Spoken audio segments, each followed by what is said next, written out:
karon nga gahon hay daaton niya ra nga simple gina hiwat naton da kada dalawang beses sa sandagon. Ag dapat kita ra kunta hay iyat ay makibahan namon ag ngayang sino ni Boy Dala. Sanang ibahan sa council.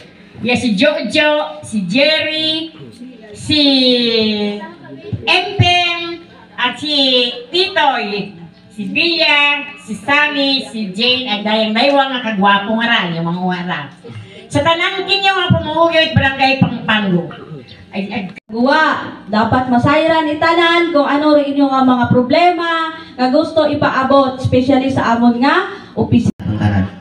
In behalf kay Mrs. Debra Lynn ay Romero, MLG Yogong 6. Ang gudang bayan Libakaw.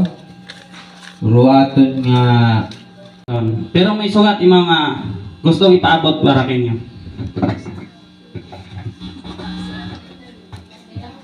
Mayad-ayad nga adlaw sa tanan nga bisita ag sa mga pumuyo atong barangay.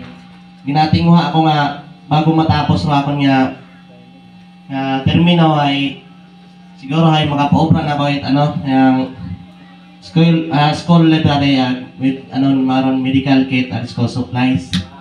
Tapos ay ginatinguha ko man nga makapangayo ako ang water pump nga kung sa inay do makapugos sa itag mga atong problema permi budget gilata. Maskin sa bagay ngani o agad ngani akot budget man. Maskin pang bakit gasolina wa man. Hi. Ano ra closing? Nga dahil do tulay abi sa bukan at hay medyo kalisod kita hay siyempre bukod aton duog